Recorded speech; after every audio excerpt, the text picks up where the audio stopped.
You are tied to a wooden slab with ropes so tight they slice into your skin. You try to speak, but your jaw's clamped.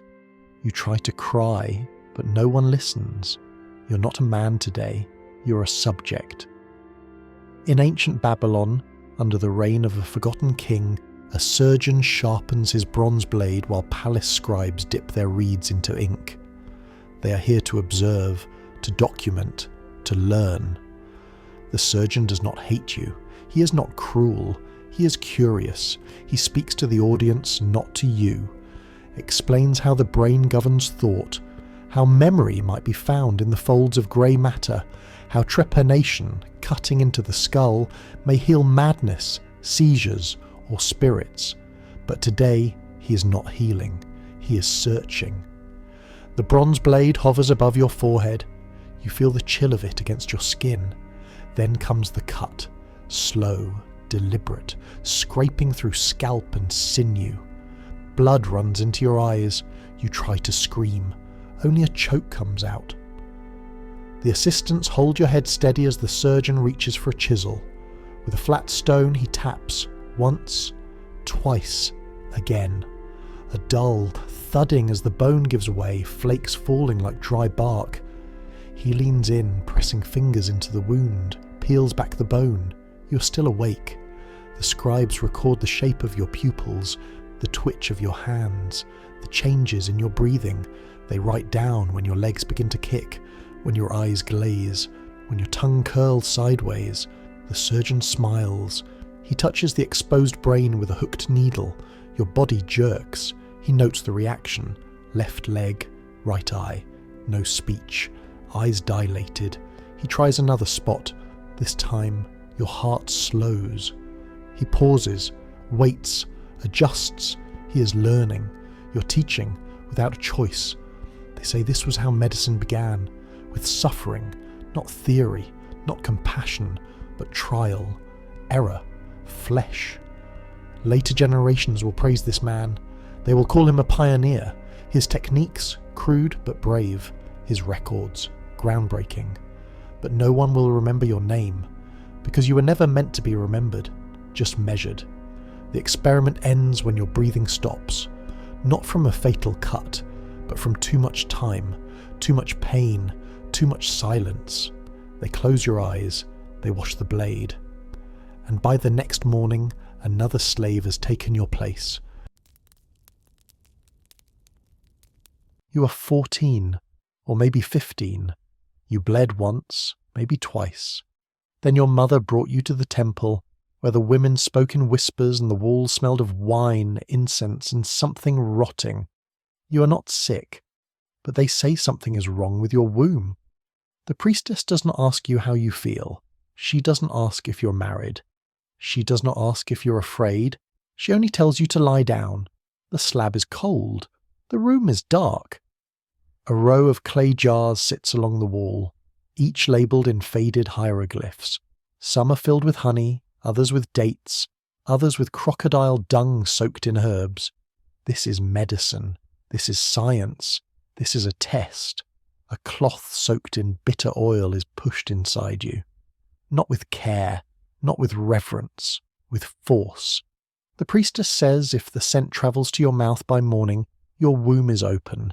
If not, it is closed, or cursed, or full of demons. You ask what happens if it burns. She says that's part of the healing. You wake in pain. Your thighs are slick, the cloth is stuck. When they pull it out, you bleed again, this time not from your cycle, but from inside. You want to cry. You want to run. But the doorway is blocked. The old texts will praise this method.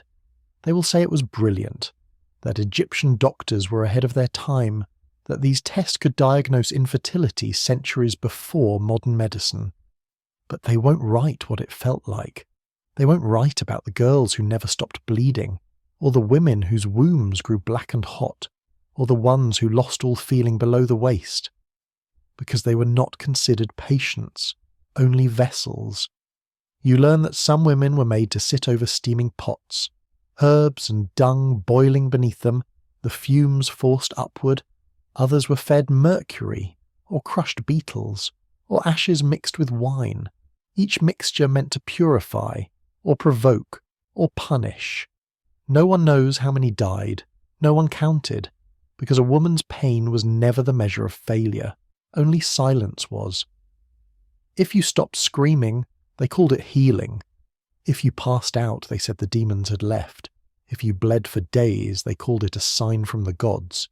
You wonder what happens when the womb fights back, when it grows hard, or closes, or disappears altogether. They call that divine wrath, and you are blamed for summoning it. You lie awake for nights afterward, unsure if you were cured or broken. You don't touch your own body. You barely speak. You bleed again weeks later, and they say the treatment worked. But you know better, because now, when you walk, you feel something missing, something hollowed out, something taken, and no one, not even the gods, offers to give it back. They tell you it's an honour. You have been chosen, not because of your crime, but because of your body. You are young, strong, no visible disease. You will help the scholars understand how life works. You will die for knowledge. They do not blindfold you. They want to see your eyes. They want to know exactly when comprehension turns to terror. You're led into the lower halls of the great library, past marble columns, past shelves lined with scrolls, into a windowless stone room that smells of oil, sweat, and copper. This is not a prison. It is a theatre. You lie on a table carved from limestone. The surface is stained, faint red patches worn smooth with use. You are not the first. You will not be the last. A man enters wearing clean robes, calm, eager. His name is Herophilos. He is not a torturer. He is a physician. He has written scrolls on the human eye, the nervous system, the flow of blood. He is praised in the courts, funded by kings, protected by scholars, and now he will cut you open. You're still breathing when he begins. The blade touches your chest. It is sharp, fast, deliberate. You scream, and the assistant beside him notes your reaction. Volume, duration, eye movement. This is science, not cruelty. He slices through your ribs and exposes your lungs. He tells his students to observe how they rise, how they deflate. He speaks as if you're not a person, but a diagram made flesh. Your hands twitch. They record that too. They probe your liver. They lift it from your insides like lifting a newborn. Herophilos explains how it is soft, sponge-like, and warms the fingers when held. He lets the others touch it. One of them gasps, not from disgust but awe. You're still alive, still aware, but barely. You feel the room growing cold. The edges of your vision blur. The air tastes like dust. Your body is no longer yours. It belongs to them, to their curiosity, to the pursuit of truth. Erasistratus, his younger counterpart, takes over. He focuses on the brain. He wants to see the soul. You don't know when your skull is opened. You only know the moment before it happens, when the world becomes unbearably silent, as if your thoughts are no longer yours, as if something has been switched off. They write down your breathing patterns. They cut through the folds of your mind, tracing the ventricles with fine-pointed bronze. They speak of memory, emotion, madness. They will later say this work helped unlock the foundations of neuroscience, that it was the beginning of anatomy, that these men paved the way for generations to come. They will not say your name. They will not mark your grave. They will only say subject expired after final cranial incision, and Alexandria will praise them as heroes. You sit beneath the silk banners of a quiet courtyard, wrists bound in cloth soaked with camphor. Around you, the air smells of smoke, dried herbs and old sweat.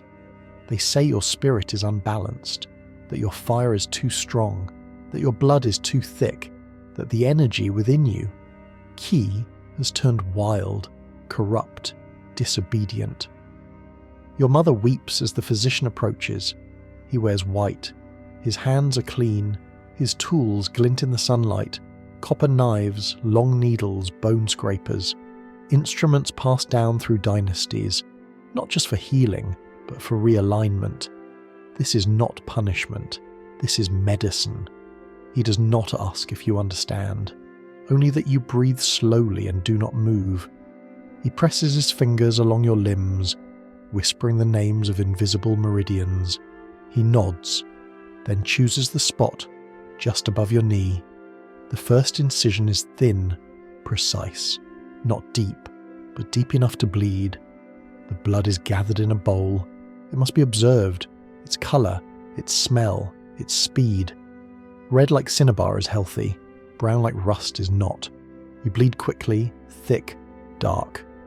The physician frowns. Too much heat, he says, too much liver fire. He cuts again and again. Each slice is part of a ritual, a conversation with the unseen body. He is not trying to hurt you. He is trying to extract the chaos within you. The pain is the point, because without pain, there can be no balance. This is not uncommon. In the records of Hanera medicine, this method, Pian Qi, is practiced on the mad, the violent, the afflicted. Flesh is opened like pages in a book, so the illness can be read, and then rewritten. Some patients are sliced along the arms, others across the belly. In extreme cases, the cheeks are cut to release trapped wind.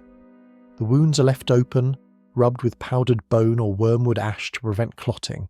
You're told not to cry. Crying traps cold in the lungs. You grit your teeth and dig your nails into the bench. In the temple, another patient is being treated, a man who howled for weeks, unable to sleep. His legs were flayed from ankle to thigh. He does not scream now. He cannot. They say the madness left his body with the blood. You believe them, because belief is safer than doubt. You walk home with cloth tied tight around your wounds. Your balance has been restored. Your madness, if it ever existed, has been cut away.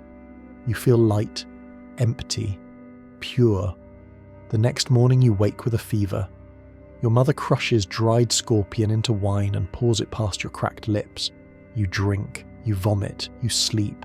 The wounds swell, the balance shifts again, and when you finally stop shivering, the physician returns with a new blade and a new theory.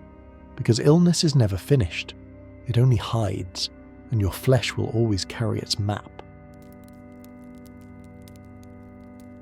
You have not seen the sun in 3 years.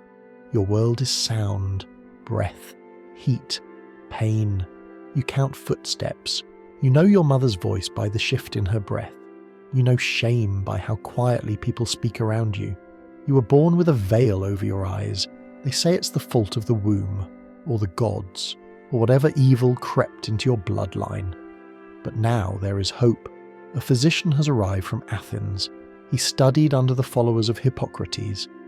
He claims that blindness is not a curse, but a blockage, that the humours of the body, when misaligned, press against the eye like fog pressing against glass, and fog, he says, can be burned away.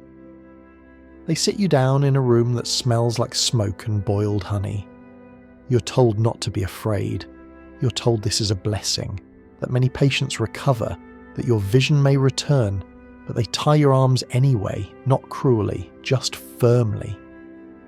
The physician heats a long metal rod in a brazier, not until it glows, but until it pulses red, the colour of dried blood.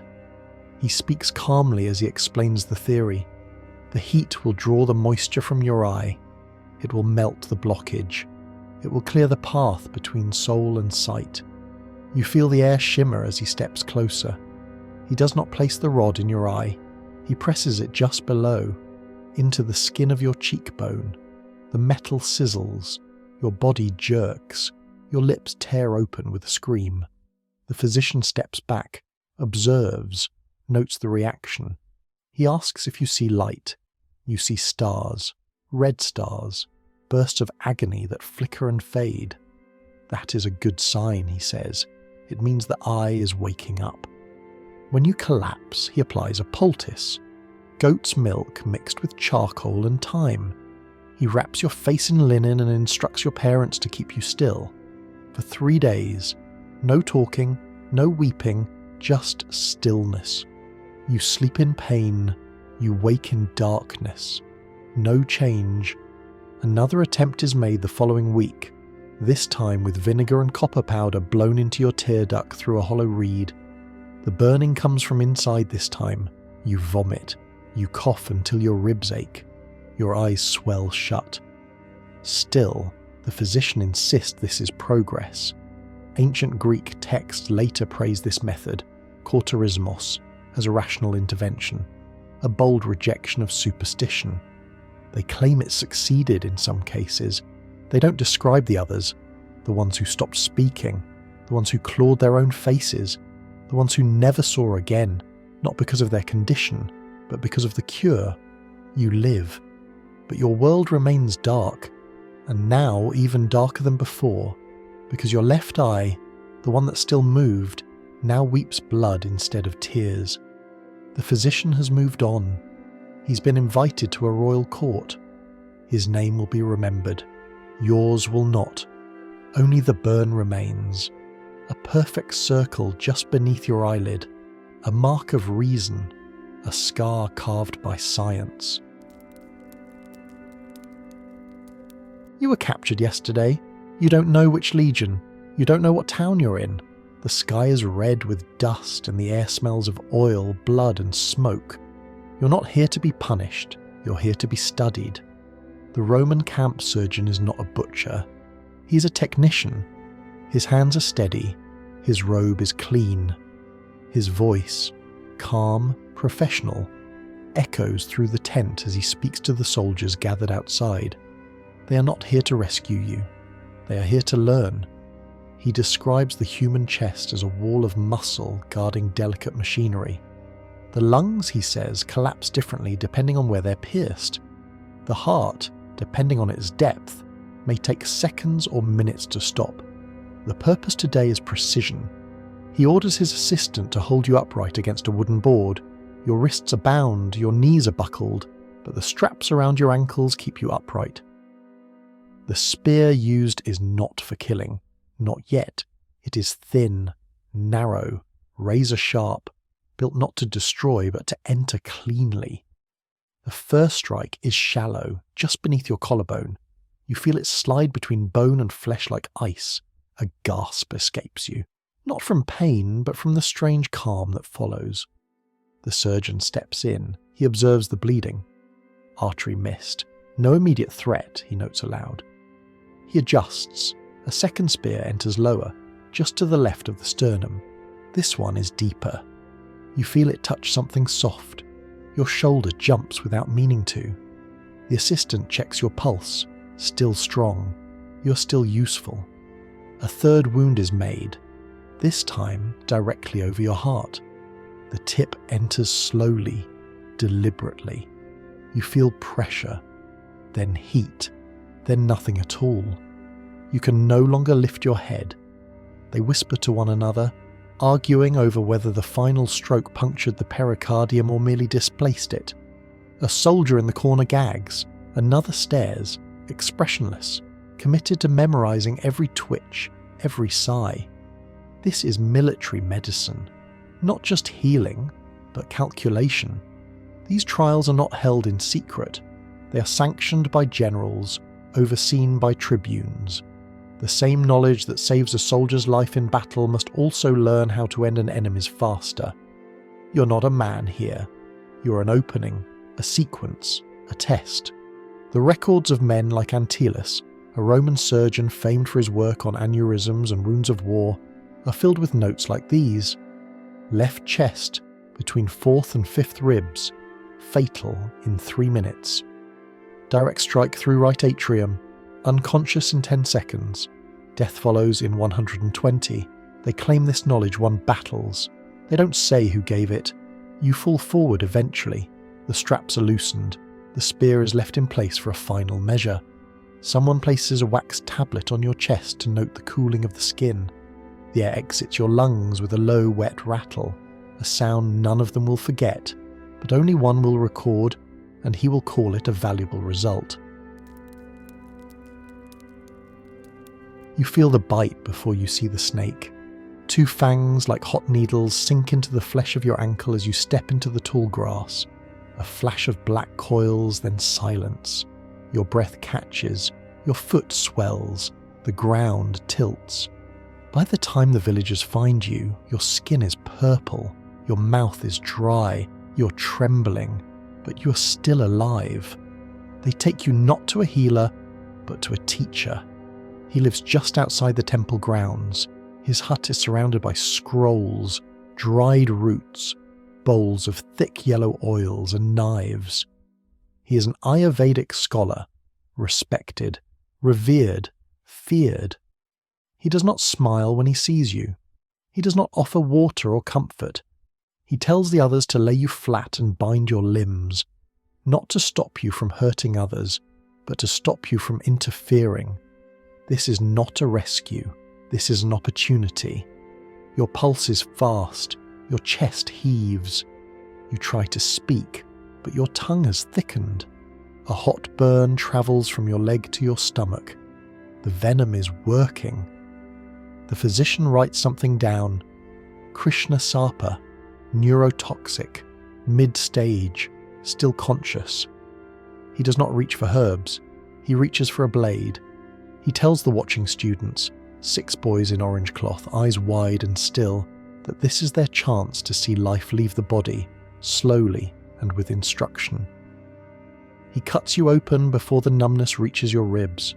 Not deep, just enough to see, to follow the swelling through tissue, to trace the darkening veins. He separates muscle from skin with practiced fingers. The pain is sharp, then distant, then something else entirely. He points to your chest. Here, observe the trembling. It moves with the toxin. Another cut, lower, near the liver. Your body spasms. Someone records the time. In ancient Ayurvedic texts, these were called openings of necessity, observations not from the dead, but from the dying. The belief was that only a living body could teach how poison moved, how the organs responded, how the soul tried to stay. You're not crying anymore. The pain is too large, too abstract, too far from your voice. They hold your eyes open to see when the pupils stop contracting. They time your breathing. One student leans close to your mouth to feel the last heat of it. The physician lifts a part of your intestine. This is where the fire pools. You see how the blood boils here? You do not. You see stars, then water, then your mother's face from a time before words. Your body is no longer you. It is a diagram, a record, a teaching. When it finally stops, they cover your chest with a wet cloth and sit in silence for 1 full minute. Not out of respect, out of protocol. The physician will publish a scroll on this case. He will include diagrams. He will reference Sushruta and the Karaka Samhita. He will speak of fire, wind, and earth battling inside the body. He will call your death noble. No shrine will bear your name. Only the table remembers. They bring you to the river on the 3rd day, not to drown you, not to free you, but to begin the ritual. Your arms are already swollen. Your skin weeps. The honey has dried into a film across your chest, pulling tight with every breath. You cannot move. But that's the point. This is scaphism, the experiment no physician dares name out loud. 2 hollowed-out boats stacked like coffins hold your body. Your legs are trapped beneath you. Your arms are pinned at your sides. Only your face remains free, for now. The first application of honey is ceremonial, thick, slow, warm from the fire. It is painted across your eyes, your lips, your throat. The rest of you is already covered.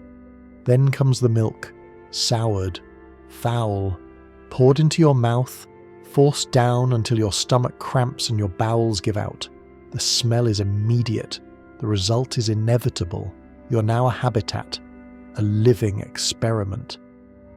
This punishment was ordered by a Persian king, not for a crime, but for a betrayal, a political message, a warning, a test.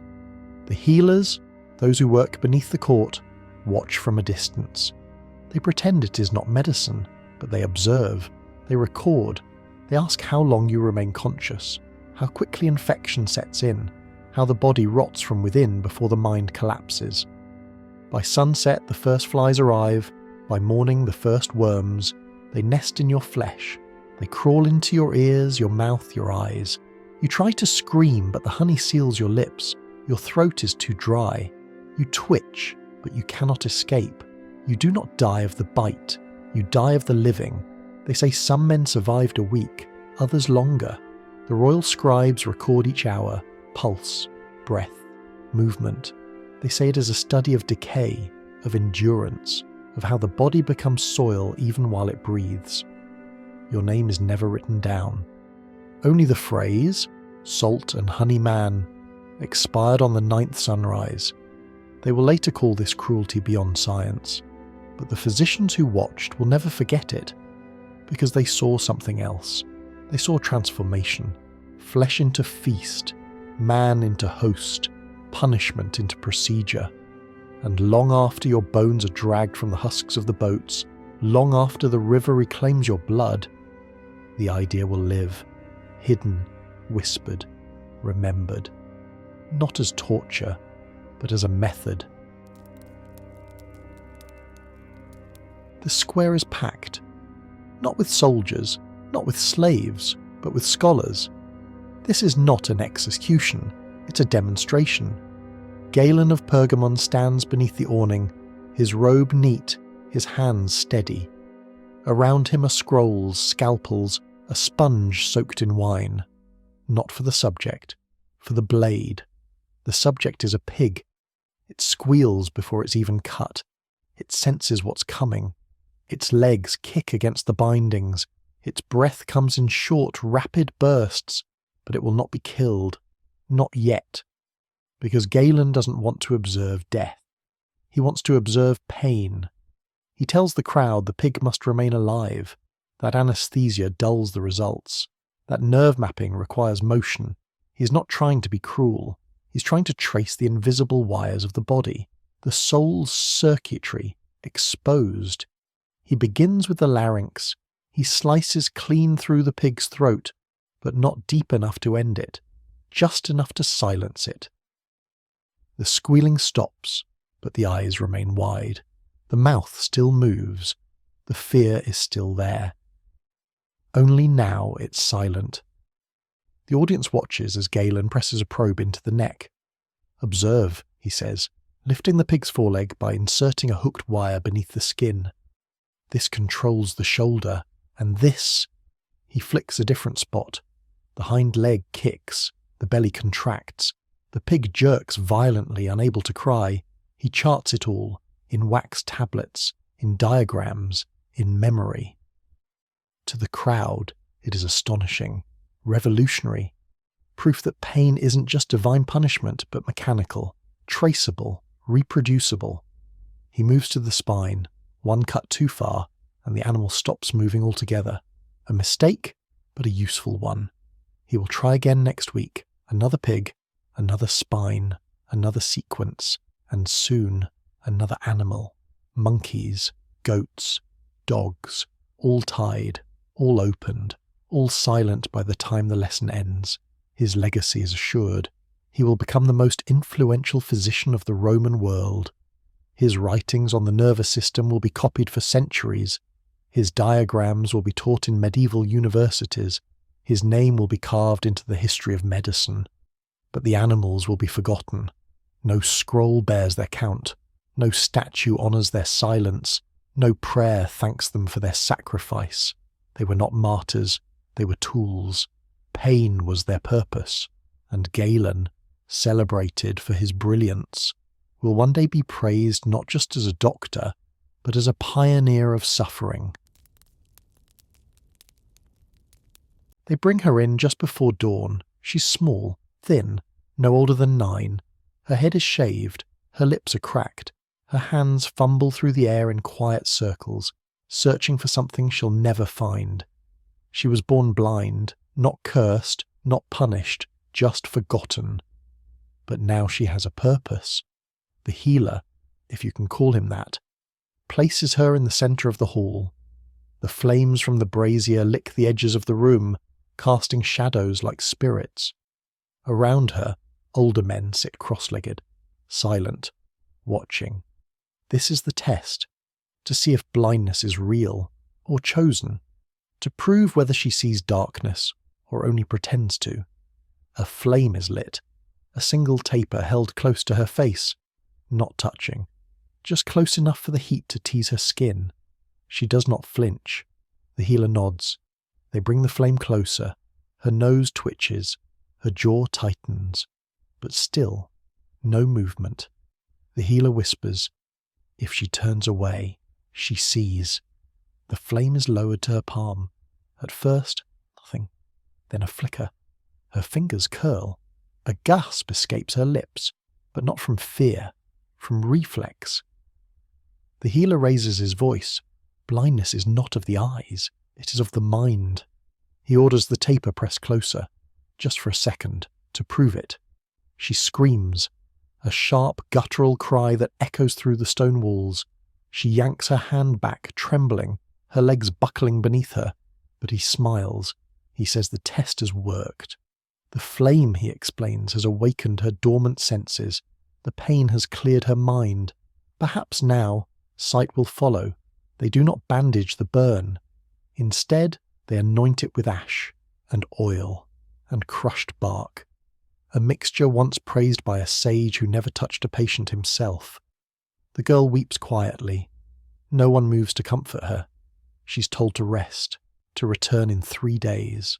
In that time, she's fed bitter herbs, bathed in cold water. Her eyelids are scrubbed with salt until they blister. All of it meant to shock the spirit, to cleanse the soul, to force the body to remember what it lost. She does not speak again. When she returns, she cannot hold the taper. Her hand is infected, her skin cracked and black at the centre. The healer sighs. He says she lacks faith. He declares her truly blind, unworthy of healing. The men around him nod. His reputation remains untouched. In the ancient scrolls, this method is cited as an early form of sensory provocation, the belief that trauma can trigger recovery, that suffering sharpens what sickness dulls, that the body must be pushed to heal. They call it wisdom. They call it tradition. They never call it what it is. A test built on fire, a diagnosis carved from flesh, a theory proven by a child's scream. And she's never named, only mentioned in passing, beneath ink that will outlive her by centuries. Because in the history of medicine, the patient is not always the story. Sometimes the pain is,